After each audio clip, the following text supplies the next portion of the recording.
So István Tasi, Ishvara Krishna Das, has a PhD in history of science from the ELTE, the main science university in Budapest, Hungary. He'll be speaking to us about instincts as a mystery in science.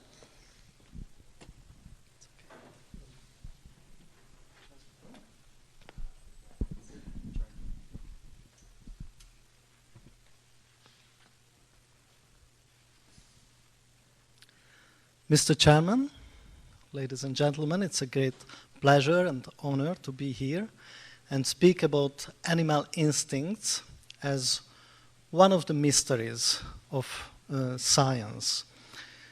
The outline of my presentation: first, I will show you how modern science, ethology, explain the instinctive behavior of animals.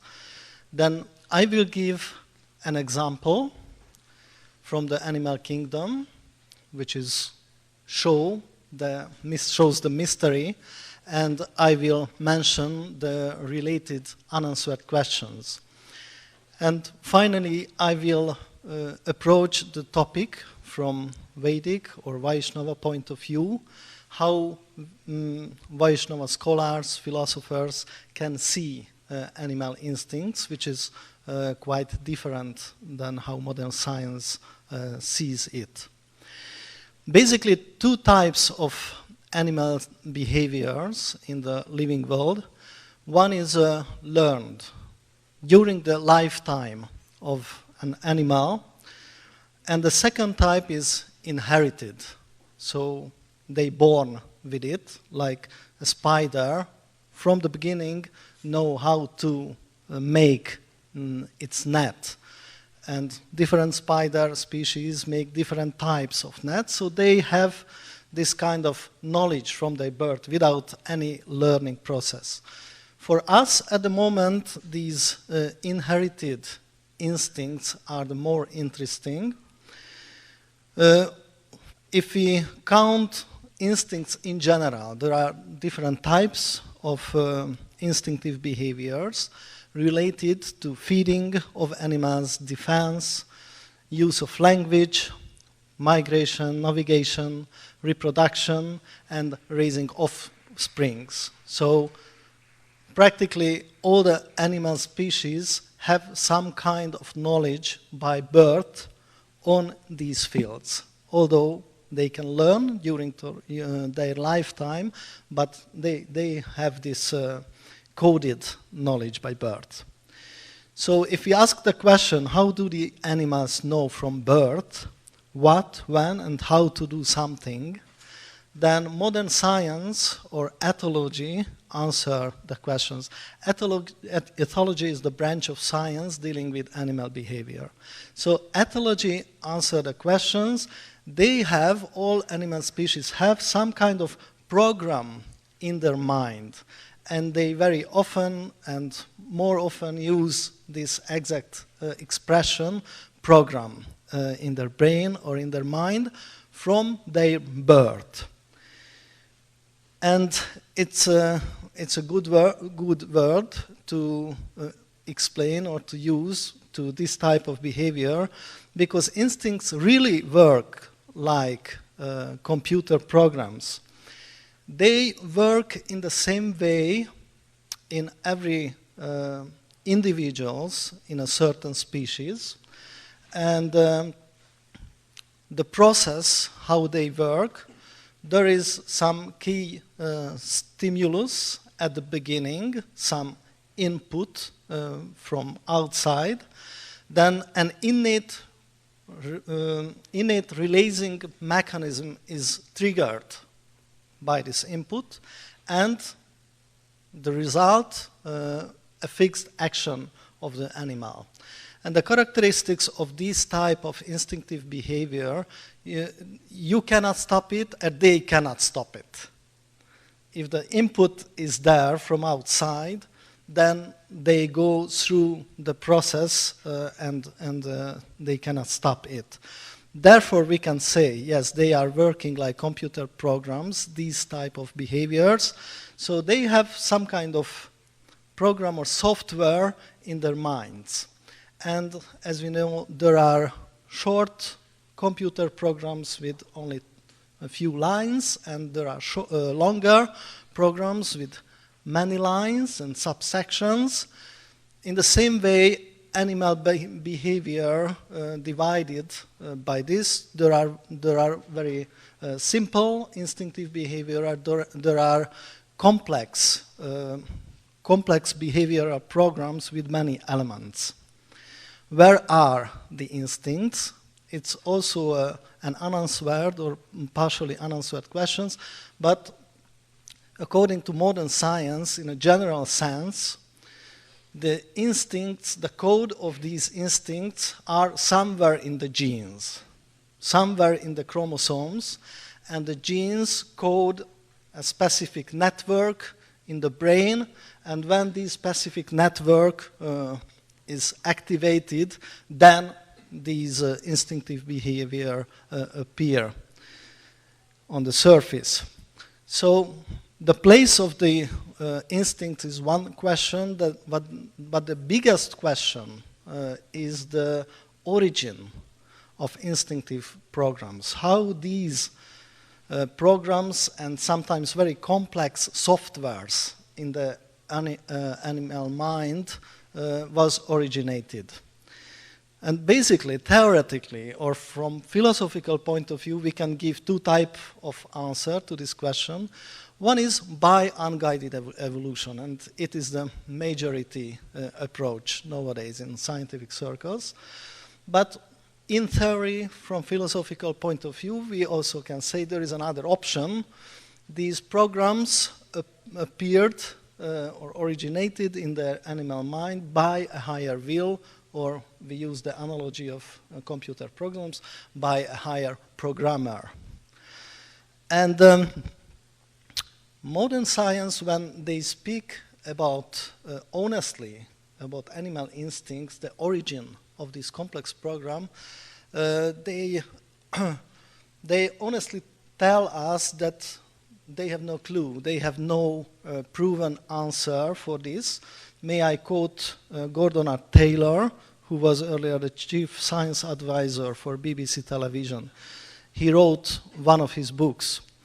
When we ask ourselves how an instinctive pattern of behavior arose in the first place and become hereditarily fixed, we are given no answer. So actually they cannot figure out how these instinctive behaviors are coded in the DNA, because according to modern science or one law of the biology, learned behavior isn't go into the DNA. So how they are planted into the DNA, they have no answer. Another problem related to this, which makes a problem more complex, the complexity itself, the complexity of instincts, because instinctive behavior is often composed by many cooperative elements. As I mentioned, there are long programs, long software in some cases, and all the elements are necessary for a useful action. Without a complex program, it's a broken program, and it's not useful. There is no use for survival. So we can ask the question, how could such behavior chains, ethologists use this expression, behavior chains, related elements of instinctive behavior, develop step by step? Because according to modern biology, every feature and ability of animals appeared by step long processes. So let's see the example of the Pacific golden plover, which is a relatively small bird and famous because of its migration pattern. The bird in half of a year lives in Alaska, and in springtime it migrates, or the population migrate to Hawaii, and in autumn time they come back. That means 2,200 miles above the open ocean. And an interesting point that fledglings follow their parents few weeks later. So first the old birds migrate to Hawaii, and then the newborn fledglings follow them.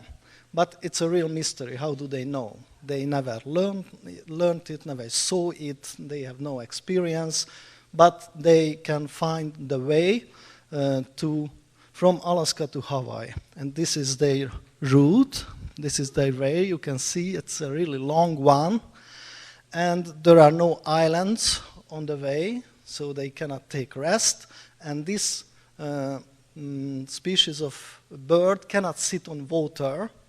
So that means they have to fly continuously for 3 or 4 days. This is a non-stop journey. And it needs a lot of energy for a young bird to flap their wings continuously for 3 or 4 days. Therefore, they need some extra amount of fat, extra energy. This is their fuel for the journey. So before the journey, a few weeks before the journey, they began to eat gorgeously. They eat so much, became really fat, and that means 2.5 ounces of extra fat, extra fuel. The normal weight of the bird is 4.5 ounces. Below that, the bird dies. So during the way, they use 0.6% of the fat energy, and they fly using an optimal speed. The optimal speed related to this species is 51 kilometers per hour. Where they fly faster, they would burn the energy too fast and die before they reach the destination. Were they to fly slower, then they would be exhausted and not go enough and die in this way. So optimal speed is very important in this case. And they usually fly in a V formation, and by the help of the law of aerodynamics, this helps them to save energy. And if all the elements are present, then they can reach Hawaii little extra fat, which helps them. If even on the way there is some headwind, then they even can reach Hawaii. So it's a really exciting trip. And here are a few unanswered related questions to this migration behavior. How do the young birds know the direction and the destination? They are just there in Hawaii, in Alaska. They know nothing about Hawaii. How do they know? We have to go, we have to do this direction, and there, after 2,200 miles, there will be some island, we are sure. It's a mystery. How do they know the amount of fat energy needed? And as I mentioned, it can be precise. Not too long, not too less, just enough. And how do they know when to leave? Is the time. Well, now we have to go. And no, it's the time to come back. So, and the final question related to the origin, is a step-by-step scenario possible for the origin of this or this type of instincts? And it's hard to imagine a step-by-step scenario because here is Hawaii, here is Alaska. So if we try to think in an evolutionary way, then we can say, oh yes, first, in earlier times, one generation of birds went only to 100 miles. And then they all died in the middle of the ocean. And then the next generation went 1,500 miles, and then they died in the ocean. But there is a problem with this explanation. If they all died, the whole population died, then how can we speak about the next generation? So there is no step-by-step explanation in principle. So all elements of the migratory behavior had to be present at the same time. The whole software can be there. Otherwise, there is no useful migration, and they cannot survive. So successful migration is the result of matching anatomical and mental elements, and at least the key elements of this instinctive behavior has to be there for the useful action, for the useful migration. So the mental software, if the step-by-step process cannot work, then can be reasonably attributed to the programming activity of a higher intelligence. This is the basic argument of our book, Nature's IQ, which contains more than 100 similar examples to this. But finally, I would like to speak about a little from Vaishnava perspective. Vaishnava is one of the main branches of Hinduism, and Vedanta is the summary conclusion of the Vedic literature. So according to this Vedanta philosophy, living entities are non-material, eternal spark of consciousness. And these non-material sparks are living in biological bodies, plant bodies, animal bodies, or human bodies. This is a simple model of a living being. There is the conscious soul, who is itself the living being. And around it, there is a subtle body, which is the space of the mind, intelligence, and ego, and any other cognitive activities. And in this case, we can say the instincts are also coded in this area. And there is the biological, physical body, what we can see and touch. So the manifested living entities, according to Vedanta, are controlled by behavioral programs in their minds. So the mind filters the consciousness of these animals and forces them to behave in a certain way.